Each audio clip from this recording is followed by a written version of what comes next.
Students, how are you. चलिए आज की एक्टिविटी 1.1 को शुरू करते हैं। सबसे पहले देखिए कॉशन जो है यानी सावधानी आपको ये बरतनी है कि आपको टीचर की असिस्टेंस में देख रेख में इस एक्टिविटी को अपनी लैब में करना है। खैर यहाँ तो लैब नहीं है तो मैं आपको ऐसे ही आपको समझा रहा हूँ, ठीक है। तो इसमें क्या होता है, इसमें आपको और ऐसा ये भी लिखा हुआ है कि आप आई ग्लासेस वगैरह पहन लें। ये उन बच्चों के लिए बता रहा हूँ जो वाकई में जिनके लैब्स अच्छी हैं, टीचर्स अच्छे हैं, जो लैब में काम कराते हैं, तो आप आई ग्लासेस वगैरह भी पहन लें। क्योंकि इसमें होता क्या है, इसमें जब इस मैग्नीशियम रिबन को 3 से 4 सेंटीमीटर मैग्नीशियम रिबन ले लेना है।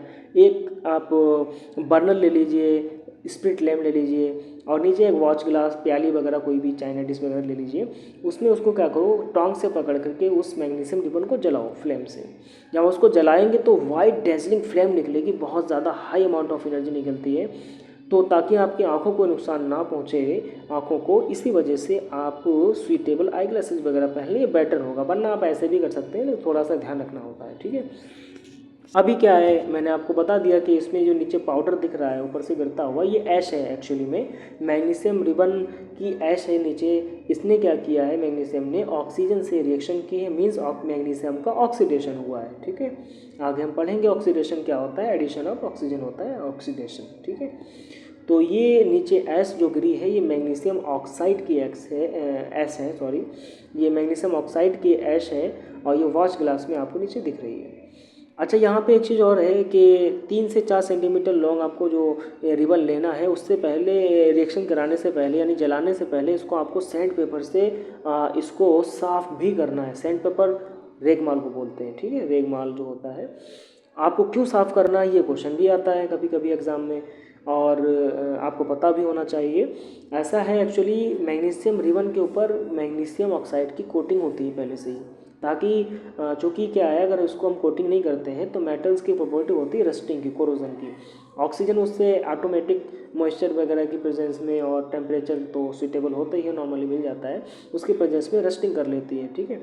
तो रस्टिंग हो जाती है यानी मैग्नीशियम ऑक्साइड अपने आप ऑटोमेटिक बन जाएगा। तो उससे बचने के लिए, रस्टिंग से बचने के लिए, कोरोजन से बचने के लिए मैग्नीशियम ऑक्साइड्स की लेयर वगैरह इस पर चढ़ी होती है। जैसे एग्जांपल हम लोग जब कोई इस मेटल की चीज़, जैसे लोहा होता है, आयरन की कोई चीज़ है, तो उस पर हम लोग क्या करते हैं, पेंट वगैरह कर देते हैं, या ऑयल वगैरह से उसको रब कर देते हैं, उसको ग्रीसिंग कर देते हैं, ताकि उस पर रस्टिंग ना आए, ठीक है, रस्ट ना आए, इस वजह से वो प्रोटेक्ट रहे।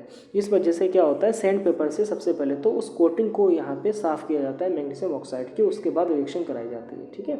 जलाया जाता है, वो जलती है बहुत वाइट फ्लेम के साथ, डेजलिंग वाइट फ्लेम होती है, आंखों को बंद कर देने वाली एकदम।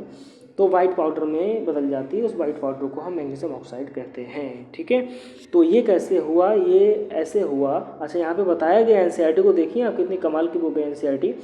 यहाँ पे आपको समझा रहे हैं कि देखो केमिकल रिएक्शन होती क्या है। मैग्नीशियम ने यहाँ पर ऑक्सीजन से रिएक्शन की है, इस वजह से मैग्नीशियम ऑक्साइड का फॉर्मेशन हुआ, ये आपको बता दिया उन्होंने, ठीक है। फर्स्ट एक्टिविटी में सिर्फ आपको बताया गया है कि केमिकल रिएक्शन होती क्या है, ओके। अब देखेंगे 1.2 रिएक्शन, 1.2 एक्टिविटी। इसमें क्या करना है, आपको लेड नाइट्रेट सॉल्यूशन ले लेना है एक टेस्ट ट्यूब में, लेड नाइट्रेट सॉल्यूशन, ठीक है। लेड नाइट्रेट सॉल्यूशन, जिसको नहीं पता है आपको पता होना चाहिए, इसका फॉर्मूला क्या होता है, PbNO3 का होल ट्वाइस, ठीक है। नाइट्रेट और नाइट्राइट, ये दो शब्द आप याद रखिएगा, नाइट्रेट नाइट्राइट, ये दो आयन हैं। नाइट्रेट कहते हैं जब NO3 माइनस चार्ज हो, ठीक है, NO3 माइनस चार्ज हो, और NO2 माइनस चार्ज है तो ये नाइट्राइट होता है, ओके, ये याद रखिएगा। और लेड जो है Pb2 प्लस चार्ज होता है, 2 प्लस का चार्ज इधर आएगा नाइट्रेट के पास, और नाइट्रेट के ऊपर 1 माइनस का चार्ज होता है, वो इधर लेड के पास आएगा। तो फॉर्मूला बन जाता है PbNO3 का होल ट्वाइस, ओके। तो आपको एक टेस्ट ट्यूब में ये लेड नाइट्रेट का सॉल्यूशन ले लेना है, उसमें आपको पोटेशियम आयोडाइड का सॉल्यूशन ऐड कर देना है। पोटेशियम आयोडाइड का सॉल्यूशन होता है Ki, क्योंकि पोटेशियम पे K प्लस का चार्ज होता है, आयोडीन पे Ai माइनस का 1 माइनस का चार्ज होता है, दोनों ही प्लस माइनस एक दूसरे को नलिफाई कर देते हैं और बन जाता है पोटेशियम आयोडाइड। अब इसमें रिएक्शन क्या होगी, इसमें रिएक्शन ये होगी कि ये जो पोटेशियम आयोडाइड है, इसमें से जो पोटेशियम है वो क्या करेगा, वो लेड नाइट्रेट से लेड को डिस्प्लेस कर देगा और बना लेगा पोटेशियम नाइट्रेट। और लेड जो है आयोडीन से रिएक्शन करके बना लेगा लेड आयोडाइड। ये जो लेड आयोडाइड होता है ये येलो प्रेसिपिटेट होता है, ये येलो कलर का एक प्रेसिपिटेट होता है, तो इसे प्रेसिपिटेशन रिएक्शन भी कहा जाता है, ध्यान रखना आप ये। और मैंने पहले ही बताया था फर्स्ट वीडियो में अपनी कि केमिकल रिएक्शन जब होती है तो या तो कलर में चेंज होगा, या तो स्टेट में चेंज होगा, या तो गैस इवॉल्व होगी, या तो टेम्परेचर में चेंज होगा, या तो स्मेल यानी ऑर्डर में चेंज होगा। ठीक है, तो यहाँ पे क्या हुआ, कलर में चेंज हुआ। कि कलर पहले कैसा था, सबसे पहले जो कलर था आपका लेड नाइट्रेट का वो लगभग कलरलेस होता है। तो उसके बाद जब कलर हो गया, कलर जो आया वो येलो कलर का आपका आया, किसकी वजह से, पोटेशियम लेड आयोडाइड की वजह से। ठीक है, लेड आयोडाइड एक येलो प्रेसिपिटेट होता है, याद रखिएगा। तो यहाँ पे आपको देखो बता दिया कैरेक्टरिस्टिक फीचर केमिकल रिएक्शन का। ओके, चलिए आगे बढ़ते हैं, एक्टिविटी 1.3 पे बात करते हैं। इसमें आपको क्या करना है, कुछ जिंक ग्रेन्यूल्स ले लेने हैं। ग्रेन्यूल्स मतलब छोटे छोटे से टुकड़े ले लेने हैं आप कॉनिकल फ्लास्क में या किसी टेस्ट ट्यूब वगैरह में। उसके बाद उसमें डाइल्यूट हाइड्रोक्लोरिक एसिड या सल्फ्यूरिक एसिड डाल देना है। अब कुछ बच्चों को प्रॉब्लम होती है डाइल्यूट में या कंसनट्रेटेड में। डाइल्यूट शब्द जहाँ भी लिखा हो तो याद रखिएगा इसमें एसिड की जो यानी एक्चुअल में जो एसिड है HCl या H2SO4 उसकी परसेंटेज कम होगी और वाटर ज़्यादा होगा। यानी वाटर ज़्यादा होगा, जितना ज़्यादा वाटर होता जाएगा उतना ही वो एसिड वीक होता जाएगा, तो इसलिए उसे डाइल्यूट एसिड कहा जाता है। ठीक है, यानी इसमें सॉल्यूट कम सॉल्वेंट ज़्यादा। तो आप अगर एसिड में वाटर मिलाते चले जाएंगे तो उसमें H+ कंसनट्रेशन जो होती है उसकी वो डिक्रीज़ होती चली जाएगी, और H+ कंसनट्रेशन अगर डिक्रीज़ होगी तो उसका एसिडिक नेचर भी डिक्रीज़ होगा। ठीक है, तो इस प्रोसेस को अच्छा डाइल्यूशन भी कहते हैं, आप याद रखिएगा। तो ये ऐसे एसिड्स जिनमें सॉल्वेंट ज़्यादा हो, वाटर ज़्यादा हो, तो उन्हें डाइल्यूट एसिड्स कहा जाता है। जैसे यहाँ पे हाइड्रोक्लोरिक एसिड और सल्फ्यूरिक एसिड की बात की गई, चूँकि पेयर कंसनट्रेटेड लेना भी नहीं है आपको, आप ले भी नहीं सकते हैं, आप लेंगे तो बहुत नुकसान हो जाएगा आपको, क्योंकि ये बहुत ज़्यादा हाईली एक्सोथर्मिक होते हैं।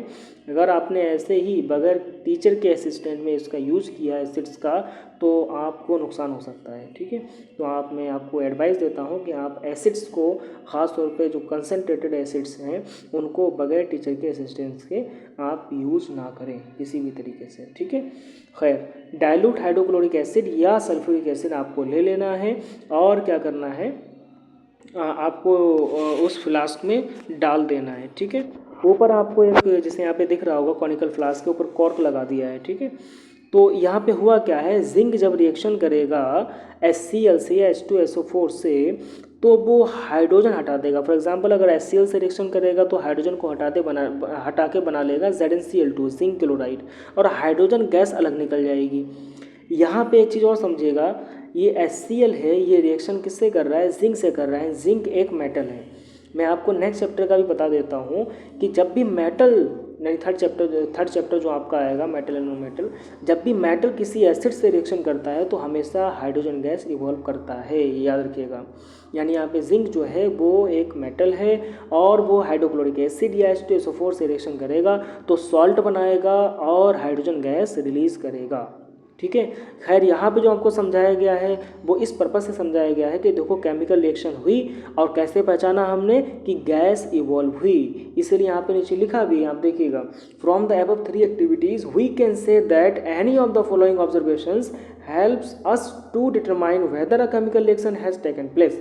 यानी जो ऊपर हमने एक्टिविटीज़ में समझा है, देखा है कि हम देख सकते हैं कि कहीं स्टेट में चेंज हो रहा है, कहीं पे कलर में चेंज हो रहा है। यानी हम लेड आयोडाइड वाला जो हमने एक्टिविटी देखी, सेकेंड एक्टिविटी देखी, उसमें कलर में चेंज हो रहा है। यहाँ पे देखिए एक हाइड्रोजन गैस निकली है, और सबसे पहली वाली जो हमने एक्टिविटी देखी उसमें टेम्परेचर में चेंज हो रहा है। तो ये जो ऑब्जर्वेशंस हमें नज़र आ रही हैं, दिख रही हैं, ये सब इस बात का प्रूफ हैं, ये हमें हेल्प करती हैं डिटरमाइन करने में कि कोई केमिकल रिएक्शन हुई है या नहीं हुई है। चलिए, मैंने जो वादा किया था वो मैंने पूरा किया। आज 1.3 तक आपकी एक्टिविटी कंप्लीट हुई। ये मैंने ओवरव्यू दिया है आपको इस सीरीज़ में जो मैंने शुरू की है। बाकी जो आगे डिटेल में बात करेंगे, एक्स्ट्रा चीज़ें जो पढ़ेंगे वो मैं लाइव आऊँगा तब बताऊँगा। ठीक है, अभी मैं सिर्फ ओवरव्यू दे रहा हूँ। थैंक यू, शुक्रिया इतना टाइम देने के लिए। चैनल को सब्सक्राइब करें अगर आपको सही लगे, आपको काम की चीज़ लगे तो, और आपको अगर नहीं लगता है तो आप नहीं करें, कोई बात नहीं, मैं इस सब बारे में नहीं कहता हूँ। लेकिन अपने जो फ्रेंड्स जिनको आपको लग रहा है जिनकी हालत बहुत ही बुरी है, कंडीशन ज़्यादा ख़राब है, उनको प्लीज़ ज़रूर शेयर कर दीजिएगा, क्योंकि वो शायद इसी बहाने पास हो जाएँ। Thank you.